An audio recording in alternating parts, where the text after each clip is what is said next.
Pessoal, na aula de hoje, na parte de HC, nós vamos estudar alguns conceitos relacionados à parte de design para a web, tá? Então, dentro desses conceitos para design para a web, nós vamos falar sobre uma introdução, a parte da apresentação com relação ao conteúdo, né, que a gente tem para disponibilizar para os usuários, ou até mesmo com relação à parte de conseguir compreender o que você quer transmitir para os seus usuários.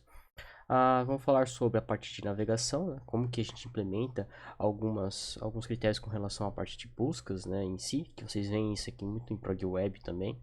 A parte de questão de buscas, né, em si, que é um dos principais conceitos, né, que estão atrelados tanto para a navegação. E a parte de conexões e um certo insight, né, que eu vou fazer também para vocês com relação à parte de teorias com relação a mecanismos de busca, tá? Que a gente vai trabalhar também. Eu vou dar uns conceitos introdutórios para vocês com relação a esses aspectos, tá? Então, na parte de introdução, com relação à parte de navegação, na parte de interação com relação à parte web, né, a parte de design para a web, envolve a parte web, né, na base da aplicação, envolve a parte desktop, né, que envolve a tela. Já nas páginas web em si, né, são as páginas e suas ligações, de como você vai conseguir navegar dentro e transmitir as informações para os seus usuários através de um navegador, certo?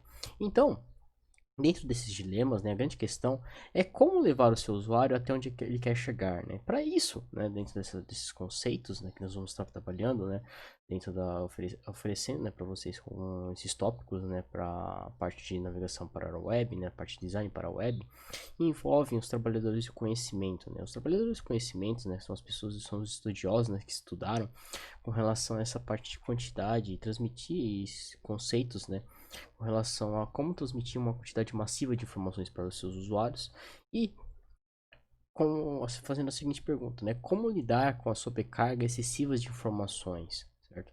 Dentro desses pontos, dessas características, a quantidade massiva de informações é um fato e as coisas de como conhecer, de acordo com a conhecer do tempo, né, para conhecer e que envolve o aumento com o passar do tempo, né? Porque quanto mais tempo, né, a gente tem aí na web, né, ou esses últimos tempos, por exemplo, no período da pandemia, né, questões web foram algo que deram um boom, né? Porque muita gente começou a utilizar mais esses serviços, né? E, consecutivamente, você tem uma maior quantidade de informações disponíveis na rede, né? Então, como a gente faz para lidar com essa sobrecarga de excesso de informações, né?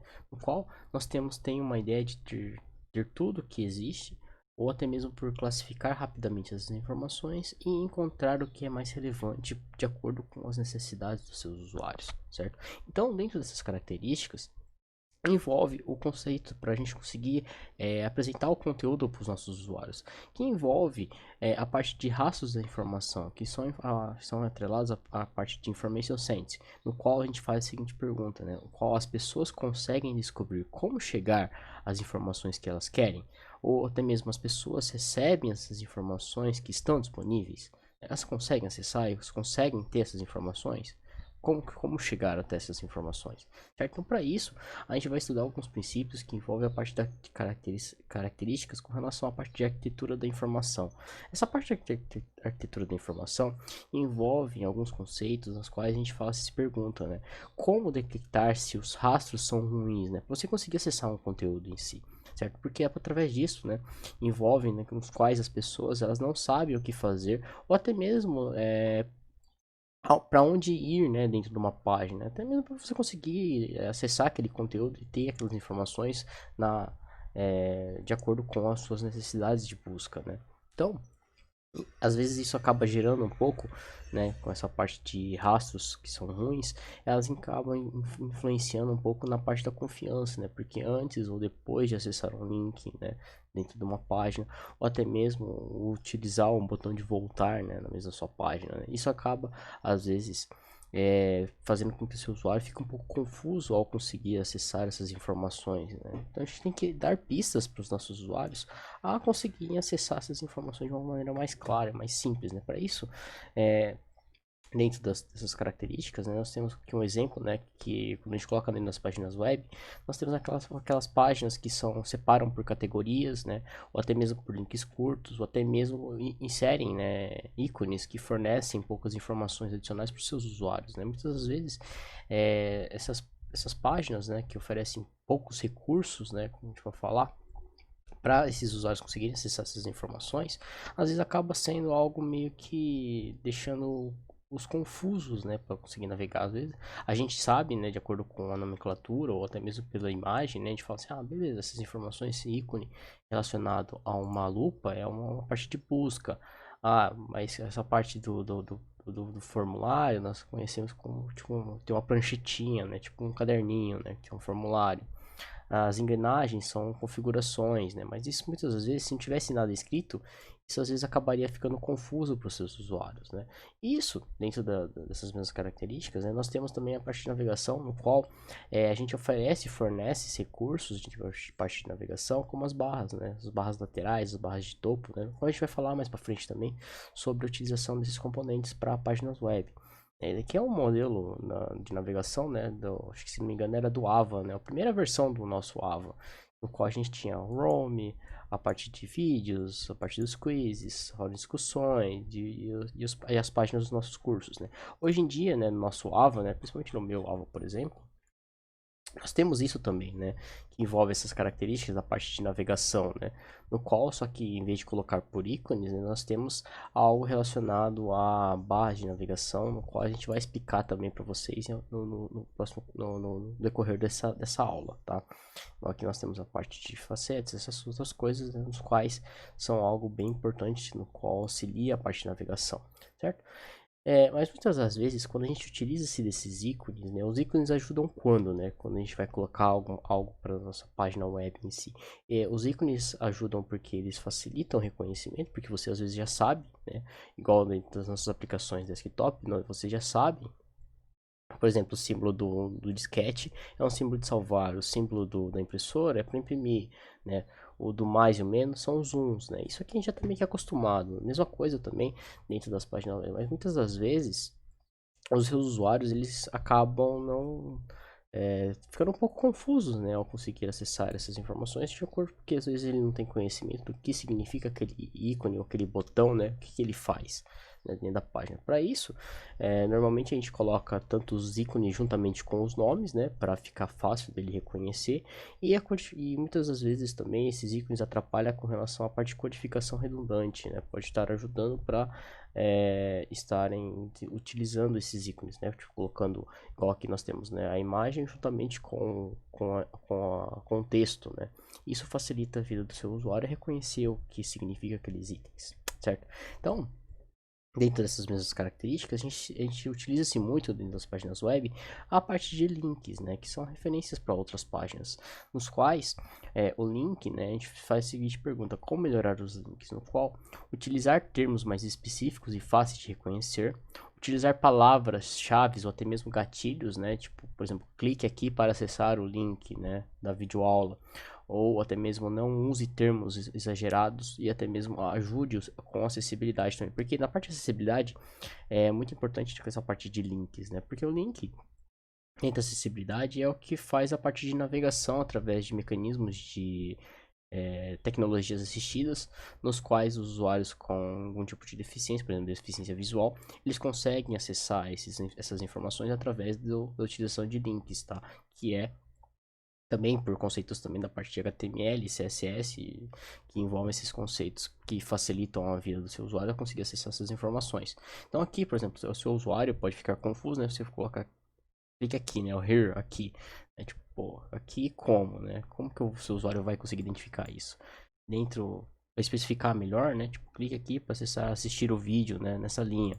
Né? Então, tipo, por exemplo, dentro do Ava, eu coloco para vocês também dentro das disciplinas, né? Por exemplo, para vocês conseguirem acessar as informações ou algo do tipo com relação ao documento ou até mesmo as videoaulas, eu coloco nas notificações, por exemplo, né? Vamos abrir as notificações dos avisos do nosso AVA. Quando eu coloco, acrescento um tópico, né? Da parte do trabalho, né? Das etapas 2. Aqui, eu coloquei aqui. Vamos ver aqui, pessoal. Para a atualização da aula do dia tal. Nesse ícone aqui, nesse aviso que eu coloco para vocês, né? Tipo, eu coloco lá, clique aqui, ó, disponibilizei o link para acessar as informações, o link para a ferramenta de criação do protótipo, né? Então, tipo, você percebe que eu coloquei uma frase, né, que referencia, né, são palavras-chave que referenciam o acesso a esse link, né? E isso facilita a vida do seu usuário ao estarem utilizando esses componentes, né? E acessando esse conteúdo, porque facilita a vida do seu usuário. Mas outro ponto, né, dessa parte de localização é quando a gente pergunta, né, a localização dos links faz diferença? Sim, a localização dos links fazem diferença. Por quê? Lembra quando a gente estudou um pouco dos conceitos de eye tracking, né, no ponto de foco, né, no qual o usuário fica mais tempo, né, onde ele observa mais a tela, sempre na parte lateral. Porque por isso que nos mecanismos de busca, por exemplo, no Google, né, quando a gente digita algo no nosso navegador, né, no nosso mecanismo de busca, né, os seus usuários sempre olham, né, observam, né, dentro dessa parte da região de calor, que é o canto superior, certo? O canto mais a parte central e sempre no canto superior esquerdo, certo? Então, é onde o seu usuário tem mais visibilidade com relação aos links, certo? Então, dentro dessas características, nós temos os níveis de prioridade com relação ao aumento de visibilidade pelos seus usuários, no qual essa parte em vermelho é onde os seus usuários têm mais, visualizam mais, né, na sua tela, e decorrente na parte amarela e verde, eles são onde eles têm menos prioridade, né? Então são rotas de questão de prioridade com relação à parte do eye tracking, né? Que foi feito essa pesquisa aí que eu mostrei para vocês, essa parte do eye tracking, né? Onde o seu usuário consegue visualizar mais dentro das suas telas, né? Para isso, nós envolve essas características da parte de link versus conteúdo, no qual onde o seu usuário vai focar mais na sua tela, né, para exibição, onde você vai também colocar essas informações com relação ao conteúdo apresentado para os seus usuários. Então são aquelas conhecidas como áreas mais nobres do seu sistema ou da sua tela, né, no qual a expectativa do seu usuário tem um papel importante, porque é onde páginas similares colocam seus conteúdos, né, no qual, por exemplo, as páginas de notícia, por exemplo, a gente abre uma página de notícia, a gente abre um wall da vida, né, e vocês percebam que conteúdo apresentado sempre está na parte central, né, das informações, né, da sua página em si. Então, para isso, dentro dessas características, a gente vai utilizar tipo, nessas áreas mais nobres, né, do conteúdo, que é a parte central onde que seu usuário visualiza primeiro, né? Então, ela não usar, né, dentro dessas áreas também, áreas tipicamente usadas para propagandas, né? Por exemplo, dentro das suas páginas web, né, que você não utiliza, por exemplo, um adblock da vida, você tem as propagandas, né, que sim, tem lugares específicos para inserir propagandas, certo? Que são geralmente nessa área do canto esquerdo e na área do lado direito, né, no qual não ficam, né, não fica ofuscando a visão do seu usuário para conseguir fazer a leitura do conteúdo, certo? Então, muitas das vezes também a gente se pergunta, né, para pessoas conseguirem compreender o conteúdo, a gente faz a seguinte pergunta: como as pessoas leem online, né? De acordo com o estudo de Jacob Nielsen, né, em resumo, o que as pessoas fazem para ler? Como que as pessoas leem online? No caso, elas não leem, certo? Porque o estudo do Nielsen, né, ele fala que as pessoas não leem por conta da navegação entrelaçada, porque fica muito complicado, né, dependendo do tipo de site, ou dependendo do tipo de página web em si, né, que foi projetada. Às vezes a navegação é algo meio confuso, né, fica algo meio entrelaçado, e qual o conteúdo apresentado para os seus usuários não é algo fácil, né, dele conseguir compreender, às vezes fica meio que sobrecarregado de informações, certo? Então, aqui nós temos algum exemplo, né, do estudo do Nielsen, né, com relação a essa parte de por que ele chegou a essa, essas características, né, por que usuários não leem. É porque, por exemplo, né, nós temos uma versão simples de um site no qual a gente tem um simples parágrafo, né, no qual a gente quer transmitir essas informações, né, com relação ao contexto, né, para os seus usuários. E aqui a parte de questão de melhoria, né, quando a gente tem algo que é um texto corrido, maçante, um texto gigante, né, geralmente o seu usuário não vai ler, né, porque tem um excesso de informações, né, tipo, e às vezes o seu usuário tem preguiça de ler, né. Muitas das vezes também envolve a parte de textos com a apresentação de algo mais conciso, né? Que é algo bem mais simplificado, né? Um resumo mais simplificado, no qual o seu usuário vai ler essas informações de uma maneira mais clara, tá? E tem posso falar, menos envolve algumas características nas quais não tem tanta flu-flu, né, que o pessoal pode falar assim, entre aspas, certo? Outro ponto, né, da parte de exibição é você organizar o layout, né, utilizando quebras de linha, né, no qual a gente viu naqueles primeiros conceitos, né, nas nossas aulas de IHC, né, que a parte de espaçamento, tipografias e até mesmo a parte de espaços, né, barras ou parágrafos, né, auxiliam a parte da leitura e visibilidade do seu conteúdo. Certo? Outro ponto que envolve, né, dentro dessas características, envolve a parte de ser uma linguagem mais objetiva, né, tentar transmitir algo mais com mais clareza, ser mais objetivo para os seus usuários. Também auxiliam, né, nessa parte de compreensão do seu conteúdo textual para os seus usuários que utilizam-se dessas páginas web. Então, no caso, a medida de usabilidade relacionada envolve a parte de tempo para ele cumprir uma tarefa, até mais também com relação à parte de erros, mais a parte de memorização, mais a satisfação. Por isso que a parte de melhoria dessas questões, quando você coloca um texto corrido com muitas informações, os seus usuários perdem, né, a vontade de ler, porque é algo que fica muito grande, perde muito tempo, né? Por isso que as notícias dentro das páginas de sites de notícias são algo, as manchetes são algo que chamam a atenção dos seus usuários, certo? Então, dessas misturas, né, nos quais você vai utilizar, você pode utilizar a combinação dessas partes de visualização desse conteúdo, porque você pode misturar a parte de ser um texto conciso, juntamente com a estilização da escrita, né, do seu texto, que envolve a parte de caracterização, da utilização de um layout mais agradável, com espaçamentos, quebras de linha, parágrafos, e até mesmo com uma linguagem mais objetiva, ser mais claro e franco, né, ser algo com menos palavras e ser mais objetivo com relação ao que você quer transmitir para os seus usuários.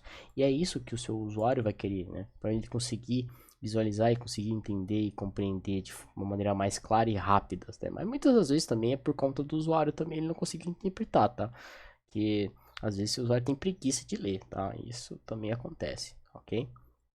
Então, dentro desses pontos, né, na parte de web, envolve as características da parte de navegação, porque na navegação é para onde o seu usuário quer ir, né, para acessar outra página em si. E isso, às vezes, envolve algumas características de como estruturar a sua página para que ela seja navegável ou acessível, né, para conseguir acessar essas informações. Então, dentro da parte de navegação, nós temos a parte de navegação primária. Navegação primária são mecanismos que levam o seu usuário às seções da sua página, no qual nós temos as abordagens principais, né, dentro desses conceitos, que são a parte de menus top, menus laterais e menus estilos hambúrguer, que são muito utilizados hoje nas nossas páginas web em comum, certo? Então aqui a gente vai apresentar cada um deles em específico.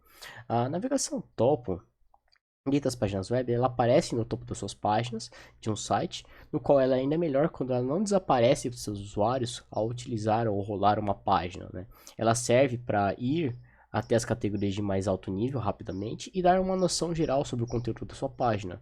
E ela pode ser algumas das vezes problemática quando há muitas categorias ou subcategorias de produtos, por exemplo. Aqui nós temos um site legal, né, que é o site da Apple, no qual o menu de navegação ele não desaparece e que ele tem essa características, né, de algo que você consegue acessar de uma maneira mais rápida e chegar ao ponto, né, nas características do que você quer acessar de fato, né, no conteúdo em si. Então aqui nós temos, né, o site da Apple, ó, você percebe que você vai rolando a página, a barra de navegação, né, a barra de navegação do topo, ela é fixa, né, então você consegue acessar os principais produtos que ela oferece, certo? E isso facilita na navegação por conta dos seus usuários. Outra característica envolve a parte de navegação lateral, né? O site do New York Times, na época, era um menu lateral, no qual ele facilitava, né, o acesso rápido, né, das informações. Lembra da última aula com relação à parte de custos de interação, com quantidade de clique para você conseguir acessar essas informações? Então, aqui eles utilizam desse conceito, né, da parte do menu de espaço, né, tipo, que é algo mais amplo que ele consegue acessar de uma maneira no qual a distância entre cada um desses componentes, desses ícones, né, essa parte do que você quer acessar do conteúdo, né, dos links referenciados, é algo que ele vai ter um custo praticamente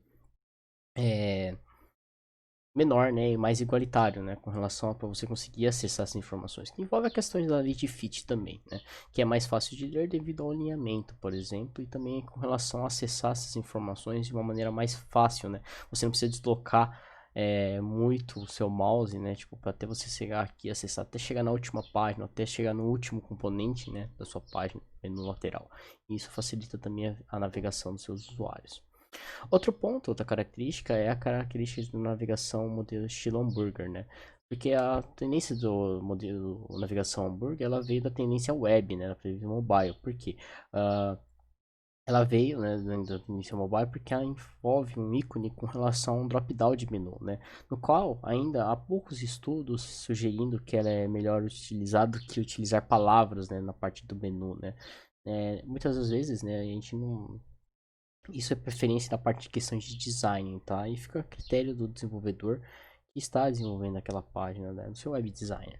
Então, um exemplo prático dessa parte de menus estilo sanduíche, quem utiliza disso é a Amazon, por exemplo. A Amazon utiliza desse menu estilo sanduíche, né? No qual você tem a mistura dos menus laterais, juntamente com o menu estilo hambúrguer e também das barras de menu, né, na parte de navegação. Então vocês percebam que isso é uma mistura, né, desses componentes de navegação, no qual facilita, né, a vida do seu usuário a conseguir acessar o conteúdo no qual ele está procurando, certo? Então, outra tendência, né, dentro da parte de navegação modelo estilo hambúrguer também, né, é a utilização de palavras, né, por exemplo, dentro do seu website, né, existe aqueles menus drop-down com menus de categorias e subcategorias, né, e isso, ele fica meio que escondido, né, por categorias, né, igual a gente tem aqui, né, no qual nós temos todas as categorias, e aqui nós temos as categorias, né, no site da Amazon, ou por exemplo, a gente abre um site da Kabum, por exemplo, a gente tem o menu principal, certo? Juntamente com os menus secundários, né, que são algumas das categorias. Até mesmo o site da Submarino, por exemplo, a gente tem ver todas as lojas, né, e dentro de todas as lojas a gente tem as subcategorias e outras categorias, né, quais são as categorias e subcategorias, né, e isso também é uma questão, é um exemplo de menu do estilo hambúrguer, ok, pessoal? Então, dentro também dessas questões de menus, envolve algumas questões de tendências a serem evitadas.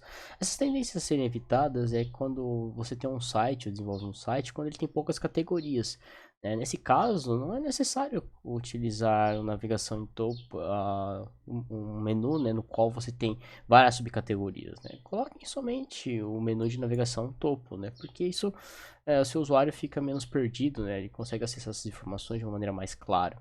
Outro ponto de tendência a ser evitado é que em páginas de baixo nível ele fica o nível fica mais problemático ainda quando você quer acessar essas informações, né? Porque muitas das vezes você deixa o seu usuário confuso na hora de estar navegando dentro da página, né?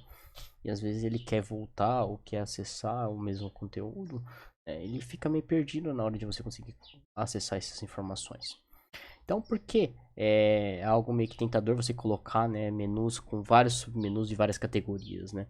Então, porque é tentador, porque envolve a parte de edição e remoção de categorias e é mais facilitado, ela polui menos, né, a nossa tela e permite utilizar a mesma solução para vários dispositivos, ou seja, facilitando a vida do desenvolvedor e dificultando a vida do usuário, né?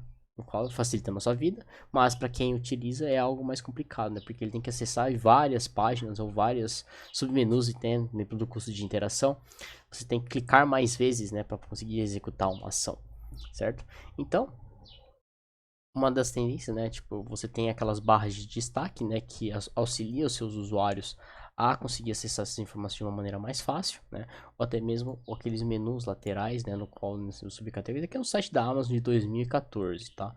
Mas a gente pega o site da Amazon hoje em dia, né, nós temos lá o menu, né, todas as categorias que ficou algo mais clean, mais fácil, né, até mesmo utilizando os menus de estilo hambúrguer, né, com os conteúdos, né? E isso aqui é algo que é responsivo também, né? E que facilita a vida do seu usuário acessar essas informações. Outro tópico de navegação envolve as questões de navegação secundária. O que é a navegação secundária? Navegação secundária é quando você tem mais níveis de categorias que são necessárias para a exibição de um produto ou de um produto para a sua página, no qual a gente tem que lembrar os seus usuários que podem ter dificuldades se a hierarquia for muito profunda. Se você tem muitas subcategorias ou muito tópicos, né? Igual eu lembro nas aplicações desktop, que a gente fala que dentro das categorias desktop você tem que ter no mínimo até dois pontos, até menos. Quanto menos subcategorias relacionadas a, para você conseguir acessar essas informações, melhor, né? Que fica algo mais escondido, porque para usuários novatos, eles não vão conseguir acessar essas informações de uma maneira clara e fácil, né? E até, às vezes deixa o usuário um pouco mais confuso, né? Então, como melhorar isso, né?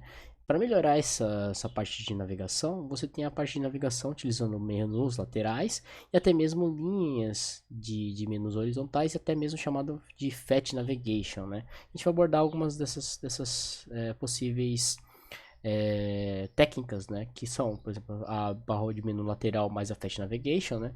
Que são a parte do menu lateral, no qual você tem essas informações, juntamente com os Fast Navigation, são os mega menus, né? Que a gente viu nas nossas aulas anteriores. Que você consegue fazer a combinação dessas duas técnicas em si, certo? Para conseguir facilitar a vida do seu usuário, conseguir acessar essas informações. Outro ponto, né, que eu falei agora anteriormente, né, que são os FAT menus mais as barras de navegação, né, que são menus top de categorias mais os menus de subcategorias, né, que envolve as características de mega menu mais os FAT mais as barras de navegação. Outros pontos, né, que você pode também evitar, né, dentro da parte de navegação, né, que envolve algumas características de navegação por base de navegação secundária, é que muitas das vezes a navegação invisível, né, com qual a navegação não aparece em um banner ou é colocada perto de uma propaganda, ela pode ser ignorada pelos seus usuários, porque às vezes há um excesso de informação para os seus usuários, né, representação de conteúdo para eles. Outro ponto é que os elementos de navegação não são controláveis, né? Porque esses elementos não são controláveis porque eles, quando você vai dar um rover na página, eles são algo muito sensível, né? E às vezes acaba deixando o seu usuário confuso. E até mesmo tentar evitar do uso de sliders, né? Porque muitas das vezes os sliders também para as pessoas que têm um pouco de deficiência visual, elas acabam atrapalhando a leitura e a compreensão daquele conteúdo, né? E também esses sliders também envolvem a parte de rotação, né? Se você está utilizando no navegador do celular, você vai rotacionar a tela, né? Tipo, você está vendo na horizontal ou na vertical, você tem um sentido, né? No qual você tem que readequar essas informações para os seus usuários, né? Conseguir navegar também. Outro ponto envolve as características de navegação inconsistente, porque falta a navegação global ou até mesmo a parte da existência de um menu global para apenas algumas páginas, né? Não são para todas as páginas. E também questões que envolvem opções de menus inventadas, que são termos conhecidos, né? Que a gente vai alguns mistérios a partir do que vocês devem evitar. Para a gente conseguir melhorar essa parte de visualização e navegação, nós utilizamos as técnicas de breadcrumbs. Breadcrumbs, né, é uma técnica bem utilizada em maioria dos sites de e-commerce, tá? Porque os breadcrumbs, eles são algo que dão pistas, né? Tipo, são migalhas, né? Tipo, tradução, migalhas de pão, né? Que a gente fala, né? Uma tradução literal de breadcrumb, uma tradução, no qual são pistas que a gente dá ao seu usuário sobre algo relacionado, sobre aquele conteúdo que você está procurando, certo?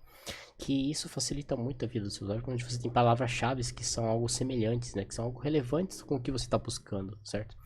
Que dentro desse ponto podem envolver características de livros, travel, papers, né? Isso são coisas que facilitam o seu usuário com termos relacionados, sabe?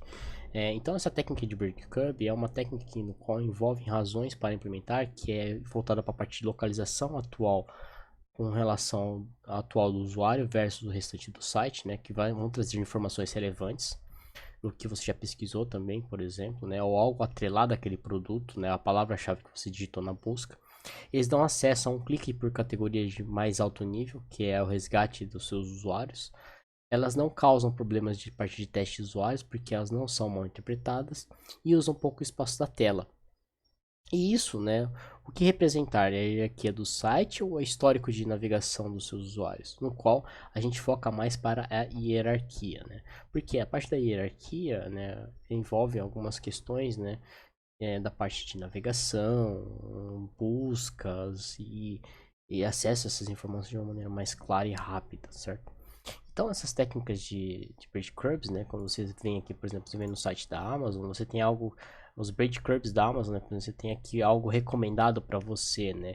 Isso tudo são algumas dessas características dessa parte do breadcrumbs, certo? Você vai clicar aqui, ó, vamos lá, espaço Masterchef. ou você digita alguma coisa de um livro, de uma busca, né? Você tem algo relacionado e atrelado a esses produtos, né? Por exemplo, se você é um afiador de faca. Esse afiador de faca, você tem algumas características de produtos mais frequentes comprados junto, né? Ou algo que são atrelados, né? A esse, a essa busca que você está fazendo, né? Então, são algumas características que auxiliam o seu usuário a conseguir acessar esses produtos de fato, não, o produto não, na verdade, conseguir navegar e acessar o conteúdo no qual é algo similar, né? Usar e acessar essas informações de uma maneira mais clara. Outra técnica dessa parte de apoio, né, de navegação são as partes de facetas, ou chamar de facetes. Vocês já utilizaram disso também, porque é algo bem interessante. As facetes são aquelas menus laterais, né, que ficam aqui como buscas auxiliares, né, na parte de navegação. Por exemplo, quando a gente vai lá no site, a gente tem aqui, ó, eu coloquei um exemplo aqui, ó, o site da Submarino, por exemplo. Isso aqui na parte lateral são chamados de breadcrumbs, porque você consegue buscar produtos, né, com desconto, obter preço por melhor avaliação, ou até mesmo por lojas, né? Você consegue buscar por mesmo por marca, né, tipo de categorias. Então você consegue acessar isso, essas informações. Isso aqui são chamados de breadcrumbs. No Mercado Livre também tem, eBay, então tem várias aplicações web de e-commerce que possuem os breadcrumbs, que envolve as características de utilização de estilo, preço, né? Se você quer por qualidade, definição, né? Isso tudo são chamados de brand curves, que são chamados, não, facets. Então, são exemplos de combinações de parte de buscas, né? Que envolvem várias características. Que isso também é bem interessante de estar utilizando. Outro exemplo de facets são quando você tenha algo voltado para a parte de buscas, né? Por uma passagem aérea, por exemplo, você quer num período de tempo, em certo horário também, né? E até mesmo por custos, né? De buscas, né? Que envolve preço, tempo e duração do voo, quantidade de voos que eu tenho que pegar, sabe? Isso tudo são são características, né? Relacionadas à parte de facetes. Tá? Você tem melhor preço, duração, se você tem que fazer é, quantidade de embarques, né? Troca de aeronaves ou não, né? Então isso tudo envolve essas características.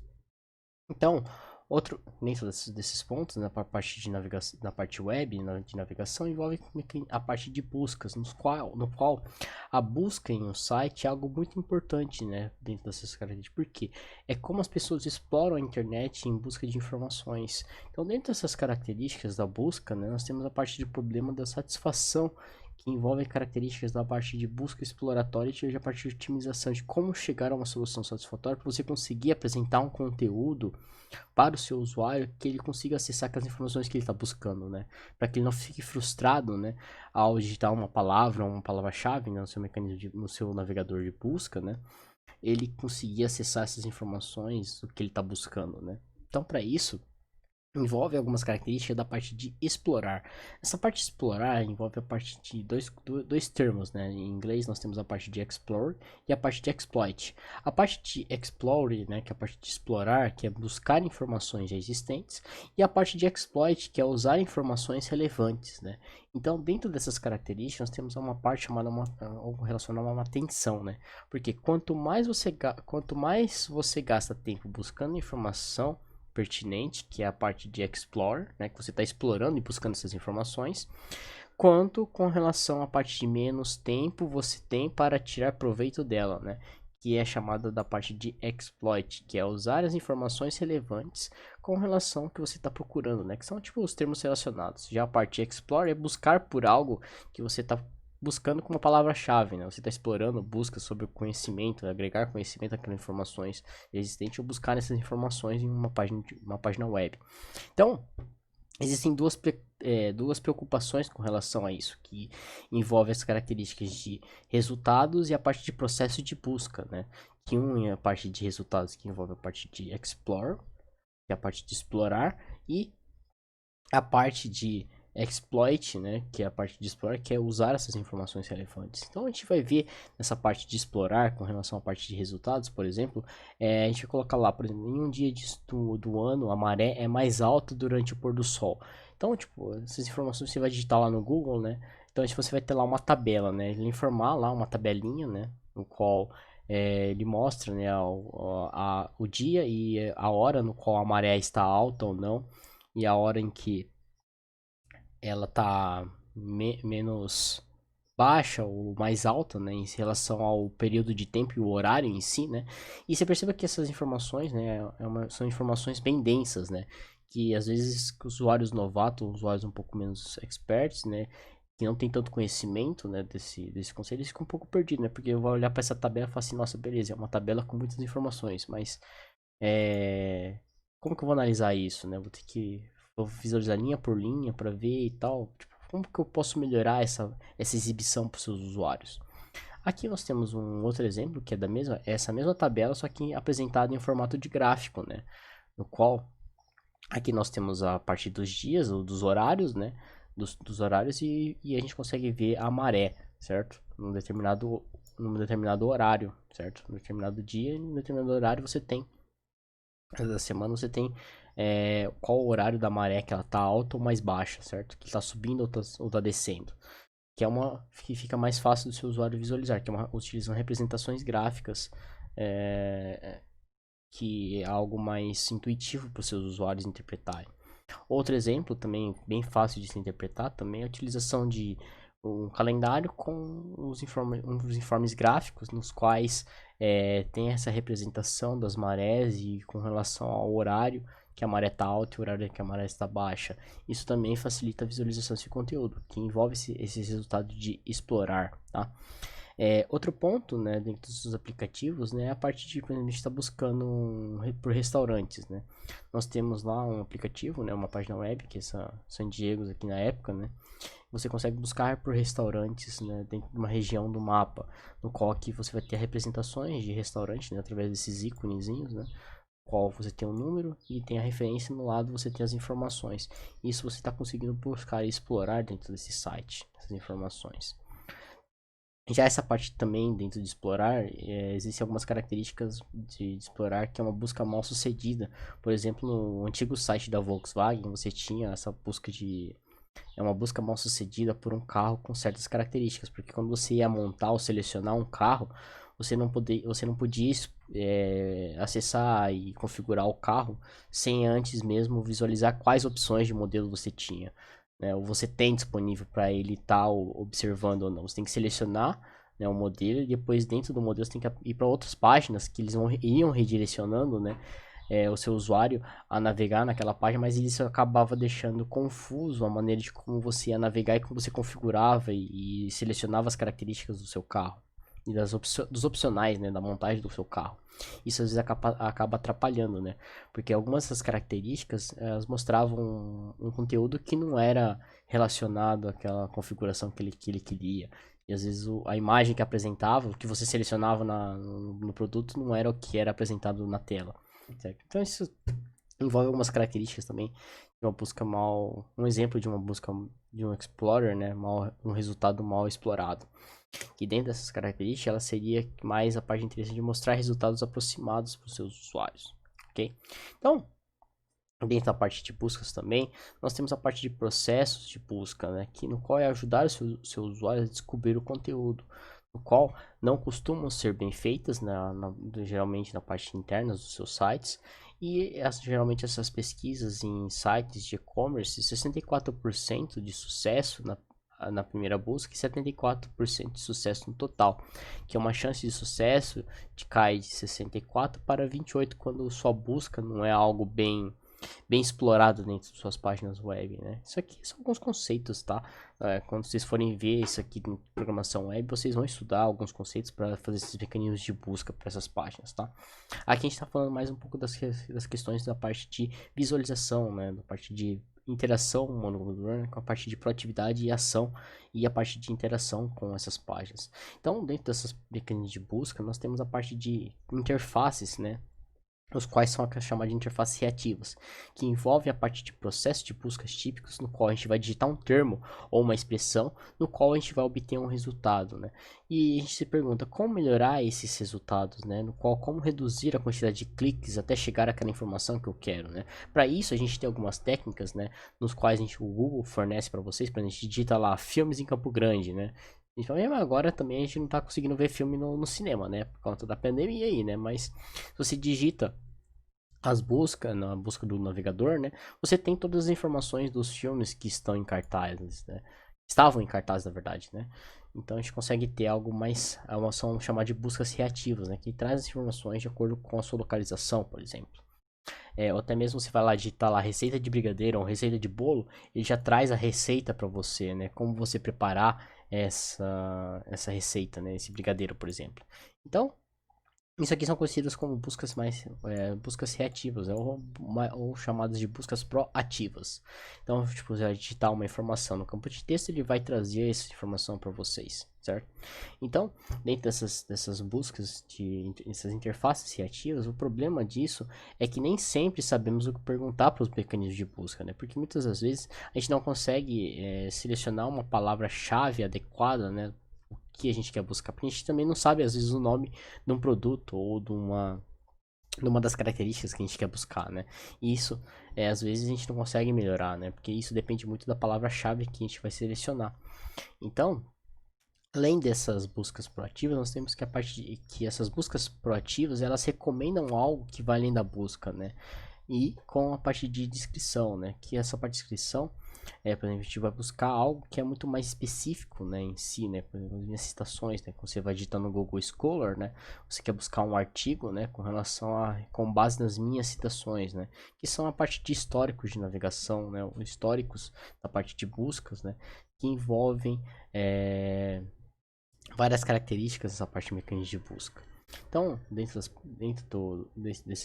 características, né, para você buscar algo também, envolve a parte de expansões instantâneas, que são autocompletar, né? Porque para usuários expert ela economiza de digitação e para usuários iniciantes ela mostra os espaços de busca com relação ao que você está procurando, né?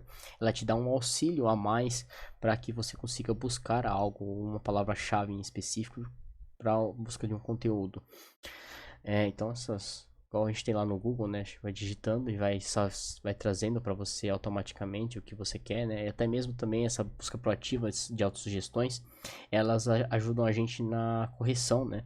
Do que a gente digitou, né? Porque elas trazem as palavras corrigidas, né? Então ajuda a lidar com deslizes de digitação. Beleza, pessoal? Então, uma das principais características, né, dos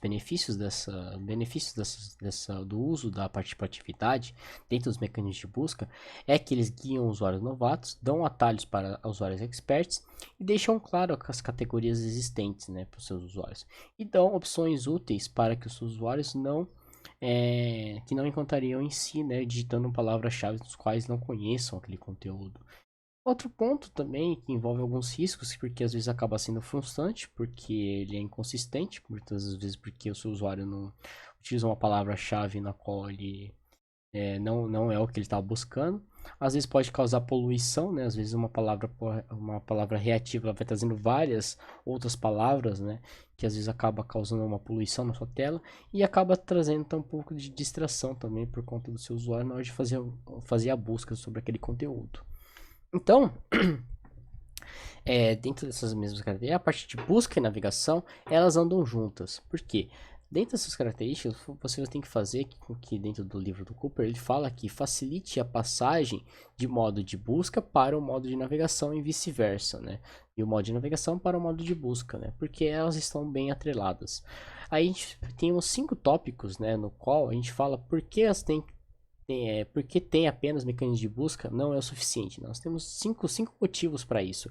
Porque elas requerem conhecimento de busca, no qual os seus usuários nem sempre conhecem um espaço de busca, porque dificilmente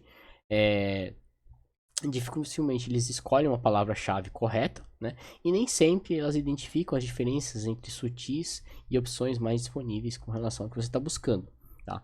Outro, dentro dessas características, né, vocês podem utilizar aquelas técnicas de breadcrumbs e as técnicas de facets que vão auxiliar você a estrutura tanto para a parte de navegação quanto para a parte de busca, né, no qual vocês estão inserindo características mais refinadas na hora de buscar essas informações. Por exemplo, quando você está buscando um produto, né, quando você está lá no site da Amazon, por exemplo, eu quero produtos da Samsung com 10% de desconto e da marca tal. Então vocês conseguem melhorar, uma maneira de você navegar dentro da página e também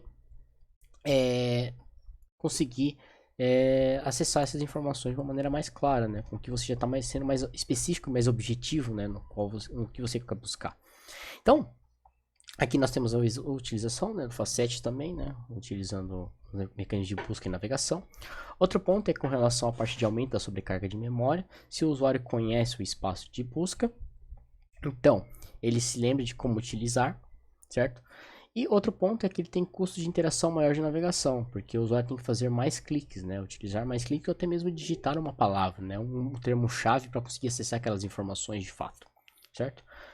Outro ponto é que buscas em sites específicos costumam ser ruins, porque nem sempre os usuários digitam na busca, porque às vezes o mecanismo de busca interno elas trazem erros que não são tratados, né? Por exemplo, a máquina de buscas internas às vezes não funciona, ou até mesmo os resultados muitas das vezes não é algo relevante com o que você buscou, né?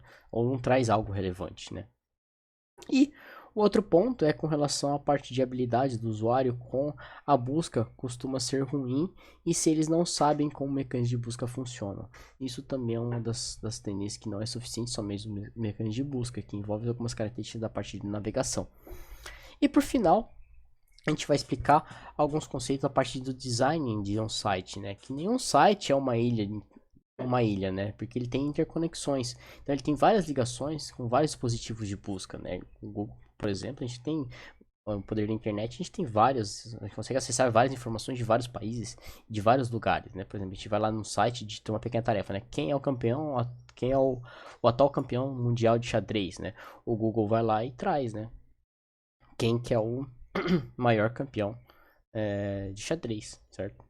Então, um pouco de história, né, da utilização dessa parte de mecanismos de busca é a parte do insight, né, que é a parte de auto-creatives, a parte que envolve as características, né, da parte de mecanismos da parte de buscas, né, da parte da web, né, como funciona e como funcionam esses mecanismos de buscas, né, em si. Esses mecanismos de busca eles utilizam algoritmos, né, que fazem com que, tipo, são utilização de grafos, né, no qual eles estão todos interligados, né. Você tem, tipo, um caminho, né, no qual ou um circuito, né, em si, que é um circuito que é um caminho fechado. Você tem vários pontos e várias ligações com relação a tudo está interligado, né, na web hoje em dia, né? Você tem links e cada link tem um nó e subnó que referencia uma página, né? E essas páginas estão todas intercomunicadas utilizando um mecanismo de buscas, né, por exemplo. Então, dentro desse artigo, né, The Anatomy of Large Scale of Hypertextual Web Search Engine, né, que é o mecanismo apresentado, né, pela Google, né, com relação a esse mecanismo, ele informa como que funciona o mecanismo de busca do Google, né. Então, o mecanismo de busca do Google, ele é algo relacionado à parte de insight, né, no qual ele envolve um algoritmo que vasculha a web, né, através de conteúdo que é encontrado dependente das conexões e rótulos, que envolve essa parte de conectar e rotular o conteúdo, que é uma questão de usabilidade, tá? Então, dentro dessas características, ele tem o SEO, né, que é o Search Engine Optimization, que é algo que atrai as pessoas ao site por garantir que ele encontrou os resultados obtidos e disponíveis distribuídos na parte de busca, né? Que envolve a falar uma linguagem do usuário e nomear conteúdos em termos mais comuns. E dentro dessas características nós temos o Google. O Google utiliza o Web Crawler, né, que é os rastreadores web, no qual eles vasculham as páginas, nos quais a questão é como ajudá-los, né, tipo, que é um mecanismo que a Google utiliza para fazer esse rastreamento da página web e referenciar ele no seu mecanismo de busca, tá? E dentro dessas características, os crawlers da Google, né? Eles funcionam como tipo um sitemap, né? No qual a gente referencia ele de acordo com como que é a reputação do seu site, né? De acordo com palavras-chave, né? Como você vai rotulando o seu site. Então, para isso você tem que criar um chamado sitemap, né? Que é como um robô incluso standard, né? Que é um arquivo XML que contém todas as URLs e os seus metadados e as informações da página do seu site, né, em si, que você vai meio que referenciar isso dentro dos mecanismos de busca. Quem já usou o Google, esqueci o nome do negócio do Google lá, que você consegue utilizar esse sitemap, né, hoje dentro dos sites, né, você consegue referenciar isso. Esses sitemaps você consegue utilizar com uma URL, né, no qual você vai colocar e referenciar a página na qual você quer tá inserindo, né, no qual você insere, né, nessa página, como você utiliza isso? Você coloca a URL que você quer, especifica o namespace dessa URL, e entra com a URL e as localizações, né? E qual foi o último acesso, qual foi as últimas entradas que vocês colocarem, as prioridades, né? Que você quer que ela apareça dentro dos seus mecanismos de busca. Outro ponto é que limite a quantidade de links da sua página, com o máximo alguns milhares, né? E tem um servidor web que tenha suporte à requisição e condições do if modify signs, né? Que é a parte de requisição web do scroller que atende se o site foi modificado desde a última visita, né? E quanto menos sobrecarga sobre o site, melhor, né? Aqui tem um site aqui no qual vocês podem estar acessando para verificar um pouco sobre esses parte do SEO da Google, tá? E também sempre manter o seu arquivo roots.txt sempre atualizado, porque esses arquivos robot, né, robot exclusion standard, ele inclui essa parte das instruções do seu scroller, porque ele faz o controle de tráfego e rastreamento, né? Que uma dica, né?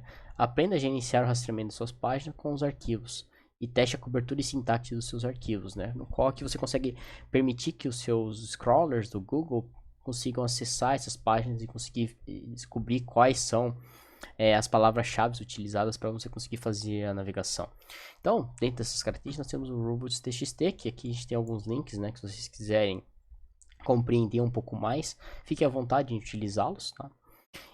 E a parte de compreensão do site dos scrollers é tipo que você crie conteúdos ciclos e informações nos quais você descreva os conteúdos de uma maneira mais clara e precisa, né? Que são a parte de exibição desse conteúdo. Utilize palavra-chave. Palavra-chave para a parte com relação às palavras de usuário. Tenha elementos, títulos e autos para descrição específicas, que são algo mais precisa.